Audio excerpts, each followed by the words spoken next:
Hey guys, welcome back to my channel Smiley CA Classes. I hope guys you all are going great and your study also. So guys, अभी तक हम लोग है जो हमारा company audit का chapter कर रहे हैं, ऑडिट का हम चैप्टर कर रहे हैं, चैप्टर नंबर 10। गाइज यही जो सेक्शन है आपके 139, 140, 141, 142, मतलब जो ये हमारा कंपनी ऑडिट वाला जो हम चैप्टर कवर कर रहे हैं, ये सेम चैप्टर क्या है, लॉ के अंदर भी है। तो आप ये वीडियो लॉ के लिए और ऑडिट के लिए दोनों के लिए रेफर कर सकते हो, बिकॉज सेम सेक्शंस का प्रोविज़न ऑडिट में और सेम सेक्शन का प्रोविज़न क्या है हमारे लॉ के अंदर है। तो ये वीडियो आप दोनों प्रेफर कर सकते हो। अभी तक जो गाइज है हम लोग अपना सेक्शन 139 जो है वो क्लियर कर चुके हैं। हम लोगों ने उसके बारे में डिस्कस कर लिया है। So guys if you have any doubt relating to section 139 then you can mention in the comment box and you can also message me on telegram. I will definitely clear your all the doubt. So guys, अगर आपके पास कोई भी doubt है related to section 139 then you can mention me anywhere and you can contact with me from anywhere. I will definitely clear your all the doubts. Okay, so guys, मैं ये बता रही थी आपको कि जो अभी जैसे जैसे हमारे चैप्टर्स कवर होंगे उसके बाद मैं आपको क्वेश्चन की सीरीज लेके आऊँगी, जिसके ऊपर हम लोग क्या करेंगे, हम लोग सेक्शन से ऊपर क्वेश्चंस करेंगे, MCQs करेंगे, जिससे हमें पता चलेगा कि एग्जाम के अंदर कौन कौन सी क्वेश्चंस आने के चांसेस रहते हैं। हम लोग पास्ट ईयर के एग्जाम के क्वेश्चंस करेंगे, तो उसके थ्रू क्या होगा, हमें और ज़्यादा क्लैरिटी मिलेगी कि क्या क्या जो हमारा सेक्शन है क्या क्या डिफाइन करता है, उसके कैसे कैसे क्वेश्चंस एग्जाम में पूछे जाते हैं, किस टाइप के MCQs आएंगे, तो वो सब हम लोग क्या करके चलेंगे, कवर करके चलेंगे। सो गाइज अभी तक हम लोग हमारा सेक्शन 139 कवर कर चुके हैं। Now we will discuss about the section 114 जो हमें किसके बारे में बताता है, जो हमें बताता है रिमूवल ऑफ ऑडिटर के बारे में। सो मैं आपको पहले बता देती हूँ कि सेक्शन के अंदर क्या क्या कवर होगा, देन हम लोग क्या करेंगे, इस सेक्शन को कवर करेंगे। देखो हम लोग आज करने जा रहे हैं सेक्शन 114 जो किसके बारे में बताता है, removal of auditor, removal of auditor. ठीक है, इसके अंदर हम लोग सेक्शन करने वाले हैं section 1, sub section 2 and 3 and उसके बाद हमारा सब सेक्शन 4 एंड उसके बाद हमारा सब सेक्शन 5। हम लोग इसके अंदर कितने सब सेक्शन कवर करके चलेंगे, सेक्शन नंबर 5 हम लोग इसके अंदर क्या है कवर करके चलेंगे। ठीक है गाइस, देखो सेक्शन 1 होगा जो 140 सेक्शन का सब सेक्शन 1, सब सेक्शन 1 हमें किसके बारे में बताएगा, सब सेक्शन हमें बताएगा before expiry of term, before expiry of term. ठीक है, हम लोग क्या कर रहे हैं, ऑडिटर को रिमूव कर रहे हैं। सेक्शन 2 और 3 क्या बताएगा, ये हमें बताएगा रेजिग्नेशन बाय ऑडिटर, हमारे ऑडिटर ने क्या कर दिया, रिजाइन कर दिया। उसके बाद सेक्शन 4 हमें बताएगा कि ऑन या फिर आफ्टर एक्सपायरी ऑफ टर्म हम लोग क्या कर रहे हैं, ऑडिटर को रिमूव कर रहे हैं। एंड सब सेक्शन 5 बताएगा ट्रिब्यूनल क्या कर रही है, ऑडिटर को रिमूव कर रही है। सो ये यहाँ पे हम लोग 5 सेक्शन क्या करेंगे, सब सेक्शन डिस्कस करके चलेंगे। और जो हमारा सेक्शन 2 एंड 3 होगा वो हम लोग किसके साथ करेंगे, इसके अंदर आएगा रूल, इसके अंदर हम लोग रूल 3 को डिस्कस करेंगे। एंड जो हमारा सब सेक्शन 1 है उसके अंदर हम लोग रूल 7 को डिस्कस करके चलेंगे। ये 2 रूल्स हैं जो सेक्शन 140 के साथ साथ हमें रेड करने हैं। सो गाइस देखते हैं अब हमारा चैप्टर। सो अभी मैंने आपको ओवरव्यू दे दिया कि हम लोग इसमें क्या क्या डिस्कस करने वाले हैं। So now let's started our discussion. So guys देखो जो 141 सबसेक्शन है, ठीक है, ये मैंने किसके बारे में बताया था आपको, हमारा जो हम क्या कर रहे हैं, बिफोर एक्सपायरी ऑफ टर्म हम लोग ऑडिटर को क्या कर रहे हैं, रिमूव कर रहे हैं। तो देखो remove from the office before the expiry of his term only by the special resolution of the company, यानी कंपनी क्या कर रही है, ऑडिटर को रिमूव कर रही है। कब, बिफोर एक्सपायरी ऑफ टर्म। अगर before expiry of term company क्या रिमूव कर रही है तो कंपनी को क्या चाहिएगा, स्पेशल रेजुलेशन पास करवाना पड़ेगा after obtaining the previous approval of the central government in behalf of as per rule 7। यानी देखो अगर कोई भी कंपनी ऑडिटर को क्या करना चाह रही है, before expiry of term remove करना चाह रही है, तो कंपनी को क्या पास करवाना पड़ेगा, स्पेशल रेजुलेशन पास करना पड़ेगा जनरल मीटिंग के अंदर। लेकिन उसके पहले कंपनी को क्या करना पड़ेगा, सेंट्रल गवर्नमेंट की अप्रूवल लेनी पड़ेगी, यानी CG की अप्रूवल लेनी पड़ेगी। एंड आफ्टर दैट कंपनी क्या करेगी, स्पेशल रेजुलेशन पास करवाएगी और जो हमारा ऑडिटर है उसको क्या कर सकते हैं, रिमूव कर सकती है। सेंट्रल गवर्नमेंट से अप्रूवल लेने वाली जो प्रोसेस है वो हमें रूल 7 के अंदर डिस्क्राइब की हुई है। नाउ देखो अब जो हमारा ये रूल 7 है, ये हमें क्या बताता है कि अगर हमें सेंट्रल गवर्नमेंट को क्या भेजनी पड़ेगी, अप्रूव्ड ऑडिटर के रिमूवल के लिए हमें क्या भेजनी पड़ेगी, एप्लीकेशन भेजनी पड़ेगी। और वो एप्लीकेशन का फॉर्म कौन सा होगा, फॉर्म नंबर ADT2, गाइज ये फॉर्म नंबर आप याद रख लेना, रूल नंबर भी आपको याद रखने पड़ेंगे, जहाँ तक पॉसिबल हो सके आपको याद रख के चलना पड़ेगा। Because MCQ based question paper आने के बाद क्या हो गया कि आपको इन डेप्थ में स्टडी करनी पड़ रही है। बिकॉज क्या हो रहा है कि छोटे छोटे क्वेश्चन पे उठा के आपको क्या MCQs पूछ ले जाते हैं। तो आपको पूछ लिया जाएगा कि सेक्शन 140 के अंदर सेंट्रल गवर्नमेंट की अप्रूवल लेने के लिए कौन सा फॉर्म नंबर होता है, form number ADT 1, ADT 2, ADT number 3 या नन ऑफ दी अबव। तो आपको बताना पड़ेगा ADT 2। तो ऐसे आपको क्या होगा, फॉर्म नंबर याद रखने पड़ेंगे। सो देखते हैं MCQ यहाँ पे क्या बन सकता है, MCQ बन सकता है। ठीक है, तो हमें क्या करना पड़ेगा, सेंट्रल गवर्नमेंट की अप्रूवल लेनी पड़ेगी ADT 2 फॉर्म के अंदर, और जो भी फीस है प्रिस्क्राइब है वो हम लोग क्या कर देंगे, पे कर देंगे। उसके बाद आता है कि application shall be made by central government. हम लोग क्या करेंगे, 30 दिनों के अंदर क्या करेंगे, सेंट्रल गवर्नमेंट को एप्लीकेशन भेजेंगे बोर्ड रेजुलेशन पास होने के 30 डेज के अंदर। ठीक है, उसके बाद आता है company shall hold the general meeting with in 60 days from the receipt of approval of central government, और पास क्या करेगी, स्पेशल रेजुलेशन पास करेगी। सो गाइस देखो ये पॉइंट हमें ऐसे पढ़ना पड़ेगा, मैं आपको वापस से बताती हूँ। सो देखो सबसे पहले हमें क्या पढ़ना पड़ेगा, ये वाला पॉइंट पढ़ना पड़ेगा। सेंट्रल गवर्नमेंट क्या करेगी, जो हमारे बोर्ड ऑफ डायरेक्टर हैं वो क्या करेंगे, बोर्ड रेजुलेशन पास करेंगे। कौन सा रेजुलेशन पास करेंगे, बोर्ड मीटिंग के अंदर, यानी बोर्ड मीटिंग के अंदर क्या होगा, बोर्ड का रेजुलेशन पास होगा। बोर्ड रेजुलेशन पास होने के विद इन 30 डेज के अंदर हम लोग क्या करेंगे, सेंट्रल गवर्नमेंट को वो रेजुलेशन पास भेज देंगे ADT 2 फॉर्म के अंदर, और सेंट्रल गवर्नमेंट को हम साथ में क्या भेजेंगे, एक एप्लीकेशन भेजेंगे ADT 2 फॉर्म के अंदर, और बोर्ड का रेजुलेशन पास होने के 30 डेज के अंदर। यानी हमें फर्स्ट पॉइंट ये करना है, उसके बाद सेकंड पॉइंट हमें ये करके चलना है।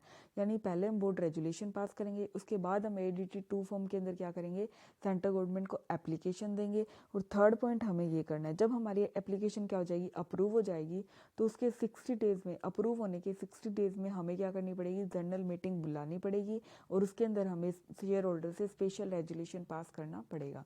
स्पेशल रेजुलेशन का मतलब होता है कि जो मोर देन 70% वोटिंग है वो क्या हो जाए, फेवर में होनी चाहिए। यानी more than 75% voting, more than 75% voting या इक्वल 75% ऑफ वोटिंग क्या होनी चाहिए, फेवर में होनी चाहिए। Let's take an example. ठीक है, मान के चलो आपकी क्या होती है, एक board meeting sorry journal meeting होती है। कौन सी मीटिंग, जर्नल मीटिंग। उसमें क्या होते हैं, शो मेंबर्स यानी हमारे शेयर होल्डर क्या होते हैं, प्रेजेंट होते हैं। उसके अंदर क्या होता है, मान लो हमारे जो 25 शेयर होल्डर हैं उन्होंने तो क्या दिया, अगेंस्ट में वोट दिया, और जो हमारे 75 शेयर होल्डर उन्होंने क्या दिया, फेवर में वोट दिया। तो अब देखो, अब जो ये अगेंस्ट वाले वोट हैं उनका 3 टाइम, यानी अगेंस्ट वाले वोट का 3 टाइम, यानी उसका अगेंस्ट वाले वोट का 3 टाइम, यानी उसका क्या हो जाएगा, 100 का 75%, यानी 25 मल्टीप्लाई बाई 3 यानी 75%। तो ये 75 यानी 75 क्या होने चाहिए, वोट फेवर में होने चाहिए। यानी अगेंस्ट के वोट का 3 टाइम अगर हमारे फेवर के वोट के इक्वल होता है तो वो हमारा क्या हो जाएगा, स्पेशल रेजुलेशन पास हो जाएगा। ये special resolution, ordinary resolution, board resolution, ये सब क्या होता है, ये आप लोग लॉ में पढ़ के चलोगे। लॉ पे वहाँ पे आपको क्लियरली डिफाइन किया हुआ है कि स्पेशल रेजुलेशन क्या होता है और जो ऑर्डिनरी रेजुलेशन है वो क्या होता है। फॉर हमें बेसिक अंडरस्टैंडिंग के लिए मैं आपको मतलब बता देती हूँ कि वोट इन फेवर, ठीक है, वो क्या होने चाहिए, मोर देन या फिर इक्वल होने चाहिए किसके, वोट इन अगेंस्ट के 3 टाइम, यानी ज़्यादा होने चाहिए या फिर क्या होने चाहिए, उसके इक्वल होने चाहिए। तो ये क्या है हमारा, अगर ये कंडीशन हम फुलफिल कर देते हैं तो हमारा स्पेशल रेजुलेशन पास हो जाता है। ठीक है, मान लो अगर हमारे फेवर में वोट आते हैं कितने, अगेंस्ट में हमारे वोट आते हैं 10। ठीक है, तो फेवर में अगर हम स्पेशल रेजुलेशन पास करवाना चाहते हैं तो फेयर में मिनिमम 30 वोट तो आने चाहिए, तभी हमारा क्या होगा, स्पेशल रेजुलेशन पास होगा। ठीक है गाइस, आई होप गाइस आपको ये क्लियर हुआ होगा। कोई भी डाउट होता है तो प्लीज़ आप कमेंट बॉक्स में मेंशन कीजिए। अगर अपना रिव्यू है वो आप शेयर करना चाहते हैं तो प्लीज़ मुझे अपना रिव्यू शेयर कीजिए कि मैं आपको, ताकि आपको बेटर इम्प्रूवमेंट वे में मैं आपको क्या कर सकूँ, टीच कर सकूँ। तो कोई भी आपको लगे कि नहीं ऐसा इम्प्रूवमेंट होना चाहिए या ये होना चाहिए तो please you can tell me clearly, feel free to contact with me. Okay guys, so देखते हैं। ठीक है। तो ये क्या है, हमारी प्रोसेस होगी। ये किसकी होगी, ऑडिटर को रिज़ाइन करने की, यानी ऑडिटर को क्या करने की, रिमूव करने की प्रोसेस होगी बिफोर एक्सपायरी ऑफ टर्म। यानी अभी उसका टर्म जो है वो एक्सपायर नहीं हुआ था, लेकिन फिर भी हम क्या कर रहे हैं, उसको अब क्या कर रहे हैं, रिमूव कर रहे हैं। और साथ में यहाँ पे गाइज एक फोर्थ पॉइंट और आता है जो यहाँ पे दिया नहीं हुआ, आगे इधर उधर ऊपर नीचे मेंशन होगा, तो वो हम देख लेंगे। देखो यहाँ पे एक फोर्थ पॉइंट आता है। वो फोर्थ पॉइंट क्या आता है, फोर्थ पॉइंट आता है, ऑडिटर को क्या दिया जाएगा, रिटर्न रिप्रेजेंटेशन का राइट दिया जाएगा। यानी ऑडिटर क्या करेगा, sorry representation right, written representation नहीं, ऑडिटर को क्या मिलेगा, रिप्रेजेंटेशन राइट दिया जाएगा। यहाँ पे आर रिप्रेजेंटेशन राइट मिलेगा। उसके बारे में हम आगे डिस्कस करेंगे कि रिप्रेजेंटेशन का राइट क्या होता है। देखो मैं आपको यहीं बता देती हूँ, उसके बाद हम लोग आगे जब डिस्कस करेंगे तो हमारे लिए ईजी हो जाएगा। सो रिप्रेजेंटेशन का राइट क्या होता है, देखो हम यहाँ देख के चलते हैं। सो ऑडिटर के रिप्रेजेंटेशन का राइट हम लोग देख रखे हैं। ऑडिटर के रिप्रेजेंटेशन का राइट क्या होता है, आरआर। ठीक है, हम लोग इसे आरआर से लेके चलते हैं। आपको एग्जाम में शॉर्ट फॉर्म यूज़ नहीं करनी है, आपको क्या होगा, पूरा लिखना पड़ेगा कि रिप्रेजेंटेशन का राइट। ठीक है, तो आपको यहाँ पे क्या लिखना पड़ेगा, आरआर लिखना पड़ेगा। आरआर नहीं लिखना, आपको फुल फॉर्म लिखनी है, मैं आपको शॉर्ट फॉर्म लिखवा रही हूँ। ठीक है, आरआर यानी written representation, sorry representation right. पता नहीं क्यों बार बार रिटर्न रिप्रेजेंटेशन मुंह से निकल रहा है। ठीक है, आपको क्या मानना है, रिप्रेजेंटेशन राइट ऑडिटर को देना पड़ेगा। ऑडिटर क्या करेगा, जब भी उसे क्या करेंगे, हम ऑडिटर को रिमूव करेंगे तो हम लोग क्या करेंगे, ऑडिटर को नोटिस भेजेंगे, किसका, मीटिंग का नोटिस भेजेंगे कि ऑडिटर को क्या किया जा रहा है, रिमूव किया जा रहा है। ऑडिटर को हम क्या कर रहे हैं, रिमूव कर रहे हैं। तो ऑडिटर को हम रिमूव कर रहे हैं तो हम नोटिस भेजेंगे ऑडिटर को। उसके बाद ऑडिटर क्या करेगा, अपनी रिप्रेजेंटेशन बनाएगा। रिप्रेजेंटेशन यानी एक अपना एक रिपोर्ट बनाएगा जिसके अंदर वो क्या लिखेगा कि ठीक है, मैंने कंपनी के साथ काम किया, मेरा अच्छा एक्सपीरियंस रहा, कोई सजेशंस वगैरह देना है तो वो सब कुछ क्या करेगा, वो सारा कुछ अपना मेंशन करेगा। उसके बाद ये जो रिप्रेजेंटेशन होगा, ऑडिटर वो किसको दे देगा, कंपनी को दे देगा। कंपनी क्या करेगी, इस रिप्रेजेंटेशन को सर्कुलेट करेगी। क्या करेगी, सर्कुलेट करेगी। किस किस को सर्कुलेट करेगी, जनरल मीटिंग के नोटिस के साथ। जनरल मीटिंग के नोटिस के साथ ऑडिटर क्या करेगा, जो कंपनी है वो क्या करेगी, सर्कुलेट कर देगी। किसको, सारे मेंबर्स को। किसको कर देगी, मेंबर्स को, जिनके पास राइट था, जिनके पास क्या है, who have right to attend general meeting. जिन लोगों के पास राइट है जनरल मीटिंग अटेंड करने का, उन सबको ये सर्कुलेशन के साथ क्या होगा, जो आरआर यानी हमारी जो रिप्रेजेंटेशंस है वो क्या दे दी जाएंगी, उनको सर्कुलेट कर दी जाएंगी। अगर क्या होता है कि जनरल मीटिंग के नोटिस तो क्या है, कंपनी ने पहले ही सर्कुलेट कर दिए, ठीक है, सर्कुलेट कर चुकी। लेकिन अब उसके बाद हमारा ऑडिटर क्या करता है, उसके बाद ऑडिटर क्या देता है, आरआर देता है। तो उस केस के अंदर क्या होगा, कंपनी को बाद में क्या करना पड़ेगा, सर्कुलेट करना पड़ेगा हर मेंबर को आरआर। ठीक है, अगर इतना लेट हो जाता है कि मतलब मीटिंग से मान लो एक दिन पहले ही हमें क्या मिलती है, आरआर मिलती है, तो उस केस में क्या होगा, हम जो हमारा रिटर्न सॉरी प्रेजेंटेशन राइट है उसको क्या होगा, हम लोग सर्कुलेट ना करके हम लोग क्या कर देंगे, मीटिंग के अंदर उसको क्या करेंगे, रीड कर देंगे। ठीक है, उनको सर्कुलेट ना करके हम लोग क्या कर देंगे, मीटिंग के अंदर रीड कर देंगे। गाइस आपको ये शॉर्ट नोट पूछा जा सकता है, representation right, right A short note on representation right. तो आपको ऐसे क्वेश्चन के मतलब एक आपको 3 नंबर का 5 नंबर का ऐसे क्वेश्चन पूछा जा सकता है। तो ये सारे पॉइंट आपको क्या करने पड़ेंगे, वहाँ पे डिफाइन करके चलने पड़ेंगे। ठीक है, ऑडिटर को कौन कौन से राइट हो गए, रिप्रेजेंटेशन, ऑडिटर को पहले नोटिस मिलेगा कि इसे रिमूव किया जा रहा है। उसके बाद ऑडिटर क्या करेगा, अपनी रिप्रेजेंटेशन राइट यानी एक अपनी रिप्रेजेंटेशन बनाएगा।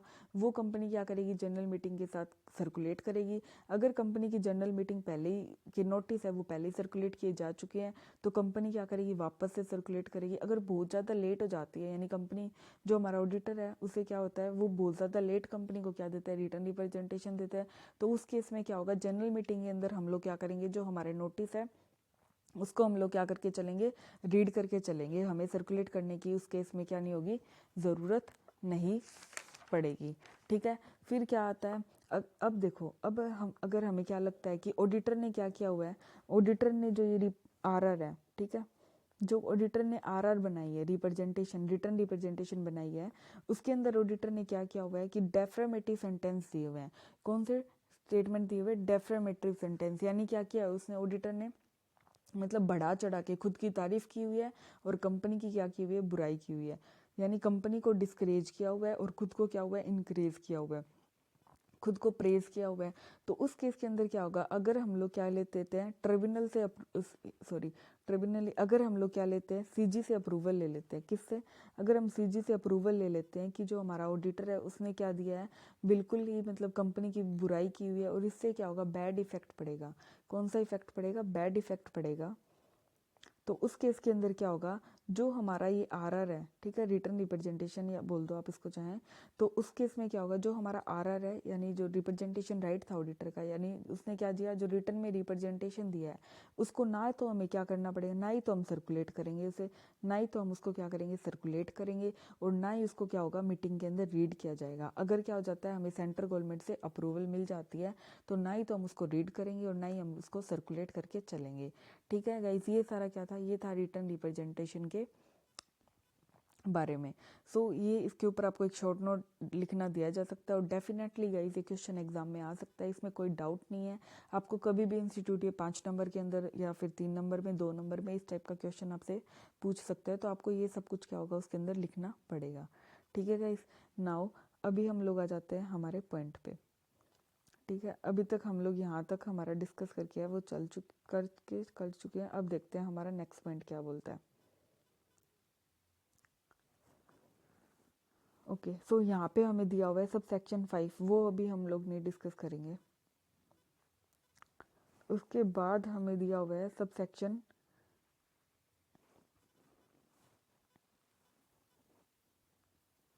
उसके बाद हम कौन सा सेक्शन करके चलेंगे। ठीक है, देखो उसके बाद हमें, चलो मैं पहले आपको सब सेक्शन 5 ही करा देती हूँ।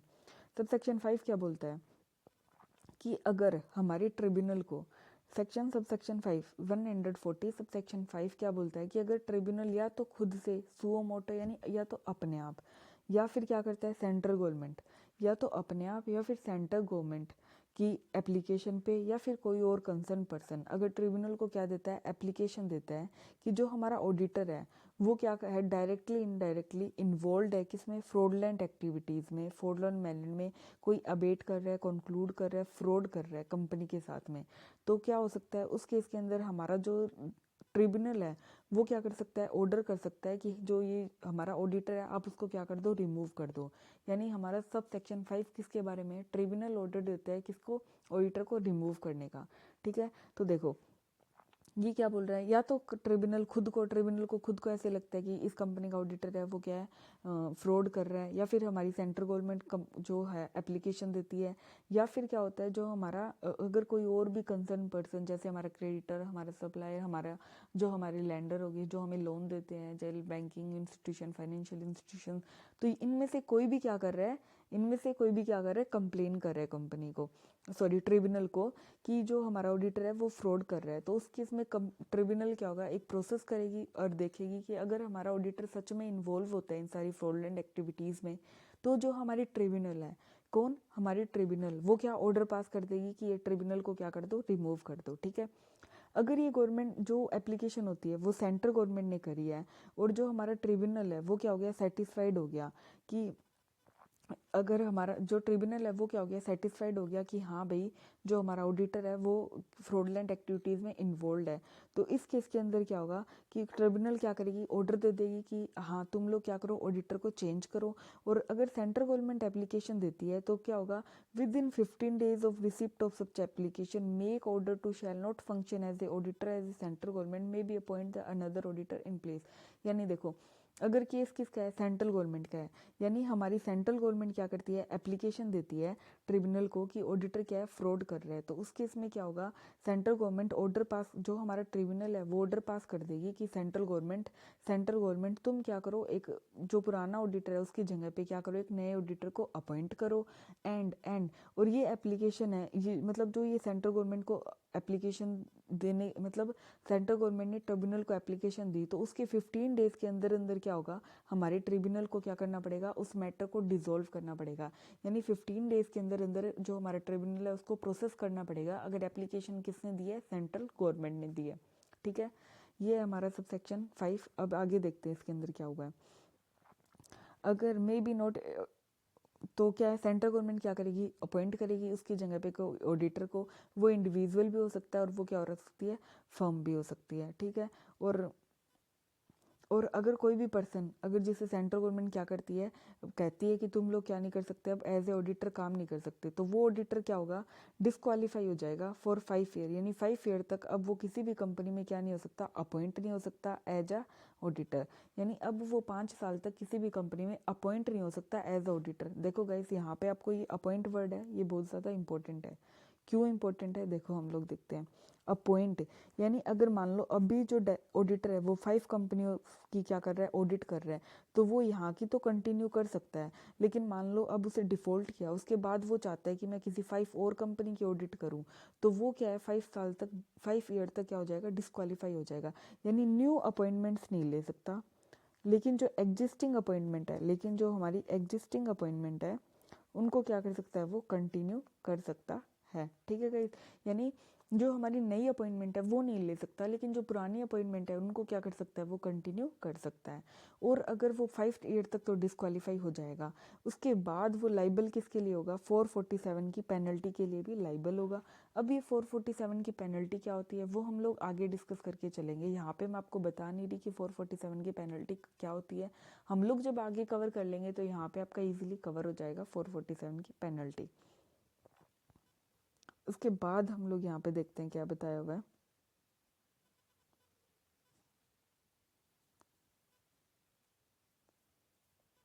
ठीक है, उसके बाद बोल रहे हैं कि अगर कोई भी मतलब इंडिविजुअल ना होकर, यानी अगर कोई एक सिंगल इंडिविजुअल ना हो के वहाँ पे जो क्या है कोई फर्म डिफॉल्ट करती है, तो उस केस के अंदर फर्म का हर पार्टनर जिसने क्या किया, कंक्लूड किया, फ्रॉड किया, अबेट किया है, तो वो सारे के सारे क्या हो जाएंगे, लाइबल हो जाएंगे इस पेनल्टी के लिए। ओके गाइस,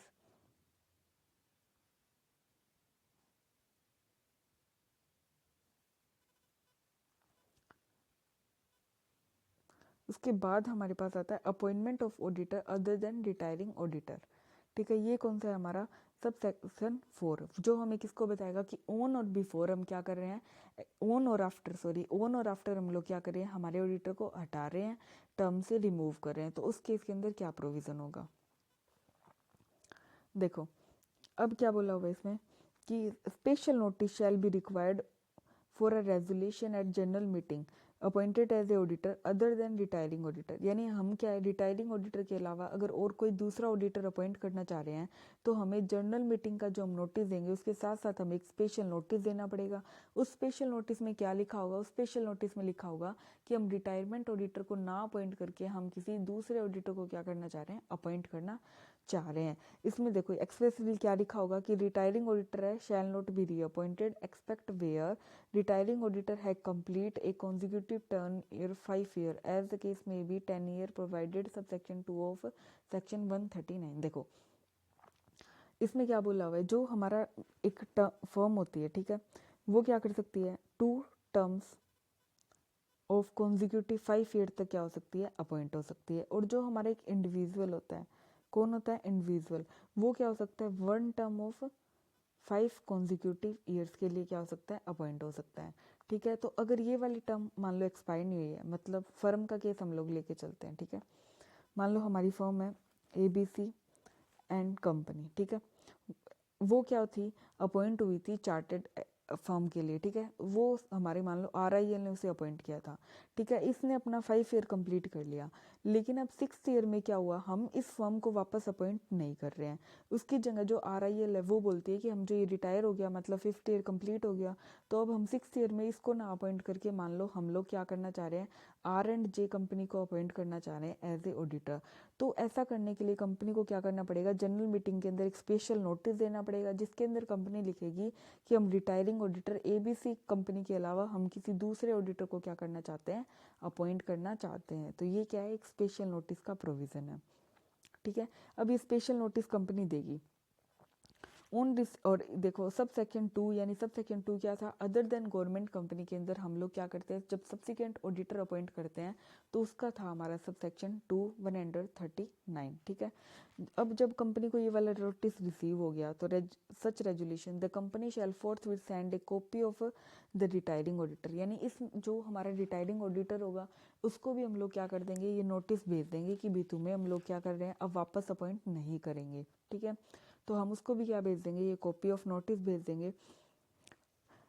ठीक है, where the notice is given the resolution retiring auditor make their representation in writing, जिसके बारे में मैं आपको बता चुकी, रिप्रेजेंटेशन राइट मिलता है ऑडिटर को। तो ऑडिटर क्या करता है, उसको अब अपनी रिप्रेजेंटेशन बनाएगा, नोट एक्सीडिंग, मतलब एक रीजनेबल लेंथ के अंदर वो बनाएगा। ऐसे नहीं है कि बढ़ा चढ़ा के मतलब कोई मतलब 1000 पेज की कर दी, तो ऐसा नहीं होना चाहिए, मतलब एक रीजनेबल होना चाहिए।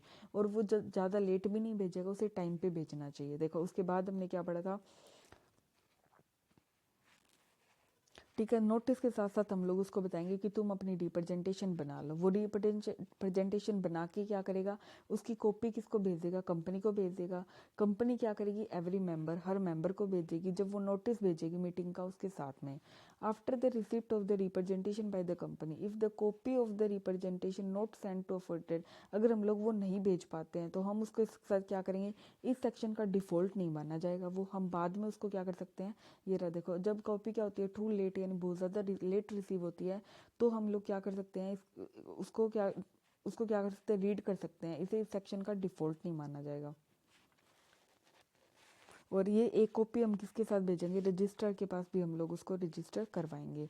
रिटाइल curtailing the right of the auditor regarding circulation of copy of representation और रिटायरिंग ऑडिटर अंडर सेक्शन, मतलब क्या है, ये जो रिप्रेजेंटेशन का राइट है वो ऑडिटर से कोई छीन नहीं सकता। मतलब ऑडिटर के पास ये राइट तो है ही है, मतलब कोई भी लॉ, कोई भी कंपनी, मतलब कोई भी अगर आर्टिकल में लिखा हो चाहे लॉ में लिखा हो, लेकिन जो ऑडिटर का रिप्रेजेंटेशन का राइट है वो कोई भी इसे छीन नहीं सकता। ऑडिटर हर हाल में अपना रिप्रेजेंटेशन बना के देगा। लेकिन इसके क्या है, कुछ केसेस है, अगर हमारा ट्रिब्यूनल, सॉरी गाइज मैंने आपको वहाँ पे सीजी बता दिया था, ट्रिब्यूनल होगा ट्रिब्यूनल। अगर हमारा ट्रिब्यूनल सेटिस्फाइड हो जाता है कि जो है रिप्रेजेंटेशन कंपनी जो ऑडिटर ने दी है वो क्या है, वो क्या कर रही है, वो भी अब्यूज कर रही है बाय द ऑडिटर, यानी ऑडिटर ने क्या किया, कंपनी को अब्यूज किया है, कंपनी को क्या किया है, डिस्करेज करा है, तो फिर क्या होगा, उस केस में हमें जो रिप्रेजेंटेशन है वो सेंड नहीं करना पड़ेगा किसी को भी, ठीक है। तो वो रिप्रेजेंटेशन हमें किसी को भी सेंड नहीं करना पड़ेगा, ठीक है। ये हम डिस्कस कर चुके हैं। तो ये हो गया हमारा सब सेक्शन 4 कंप्लीट, ठीक है। हमने हमारा सब सेक्शन 4 कंप्लीट कर लिया, सब सेक्शन 5 कंप्लीट हो गया हमारा, एंड सब सेक्शन 1 भी कंप्लीट हो गया। सो अभी हमारा रहता है रिज़ाइन बाय द ऑडिटर, ठीक है, रिज़ाइन बाय द ऑडिटर। तो अभी हमें देखना है कि वो रिज़ाइन बाय ऑडिटर हमें कहाँ मिलेगा पॉइंट। चलो हम लोग देखते हैं। उसके बाद गाइज हम लोग क्या करेंगे, हमारा नेक्स्ट जो है सेक्शन है वो हम लोग करके चलेंगे। आई होप गाइज आपको बिल्कुल अच्छे से है, समझ आ रहा होगा जो भी मैंने पढ़ाया है। और अगर आपका कोई भी डाउट हो तो गाइज़ वो आप मुझे क्या कर सकते हैं, कमेंट बॉक्स में कहीं पे भी जहाँ भी आपका मन करे आप मुझे कांटेक्ट कर सकते हो। सो गाइज़ अभी देखते हैं हम लोग। चलो गाइज़ मैं आपको बता देती हूँ, फिर हमारे आगे जब भी आएगा वो हम देख लेंगे, आप रीडिंग कर लेना उसकी, ठीक है। हमारा जो है, हम लोग जब डिस्कस करने जा रहे हैं, वो हमारा कौन सा सेक्शन है, वो है हमारा सब सेक्शन 2 और 3, रिज़ाइन बाय द ऑडिटर। यानी अब हम लोग कर रहे हैं सेक्शन 140, सब सेक्शन 2 एंड 3, और जिसको हम किसके साथ पढ़ेंगे, रूल 3 के साथ डिस्कस करके चलेंगे, ठीक है। रूल 3 के साथ हम लोग इसको डिस्कस करके चलेंगे, रिज़ाइन बाय ऑडिटर। ये कौन सा सेक्शन है हमारा, resign bye auditor, resign bye auditor, ठीक है। अब ऑडिटर देखो, जो हमारा ऑडिटर है वो क्या कर सकता है, रिज़ाइन कर सकता है कंपनी के ऊपर से, ठीक है। उसको लगता है कि ठीक है अब मुझे क्या नहीं करना, इस कंपनी में कंटिन्यू करनी नहीं करना, मतलब उसका या तो कोई पर्सनल रीज़न हो सकता है, मान लो उसका कोई क्या हो गया, ट्रांसफ़र हो गया कहीं पे, या फिर मान लो उसने क्या कर दिया, अपनी फर्म ही डिज़ोल्व कर दी, उसने क्या करी, अपनी फर्म ही डिज़ोल्व कर दी।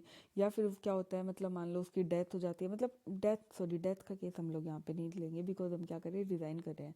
यानी वो क्या करती है, उसकी फर्म डिज़ोल्व हो जाती है, या फिर उसको लगता है कि मुझे नहीं ये काम नहीं करना, मुझे कोई और काम करना है, तो वो क्या करता है, वो चाहता है कि रिज़ाइन कर दूँ मैं।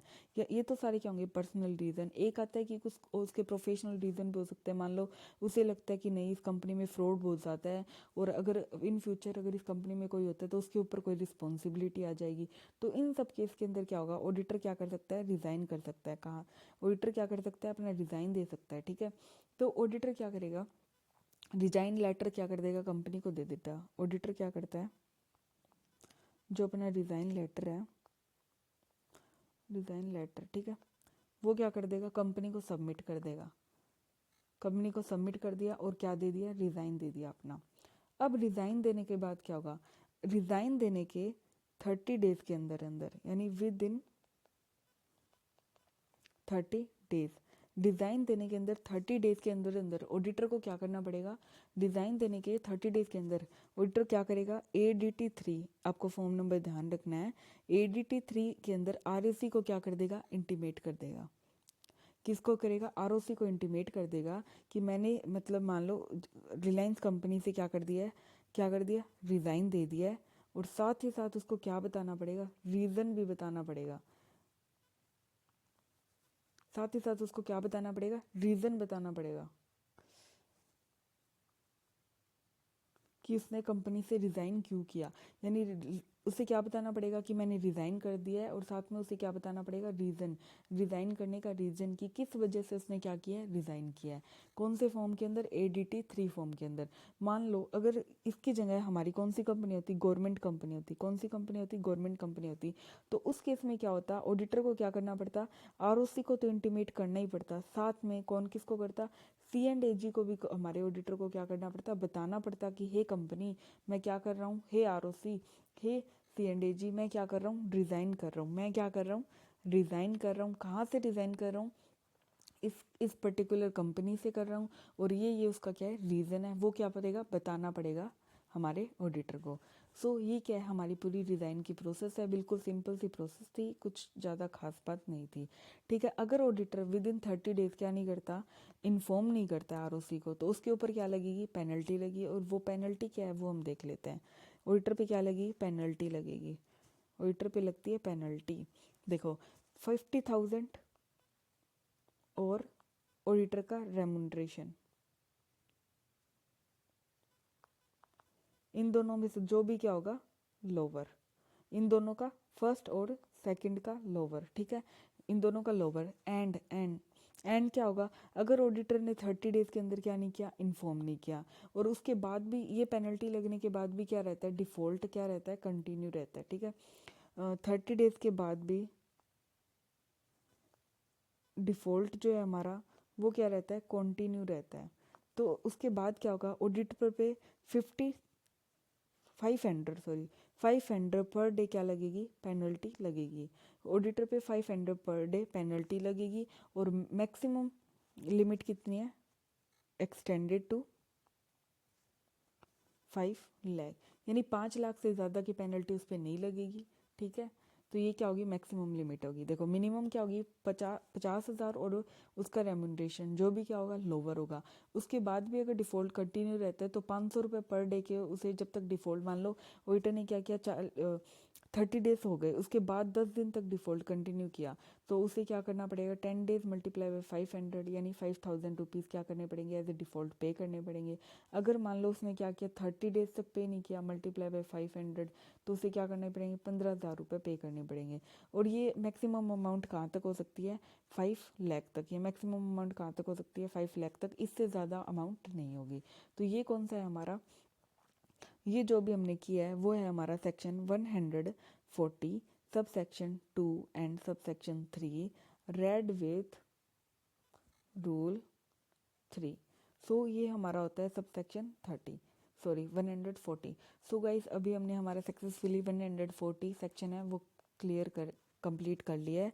सेक्शन 140 का हमने first, second, third, fourth and fifth और रेड विद रूल 3 एंड 7 हम लोग ने क्या कर लिया है, कंप्लीट कर लिया है।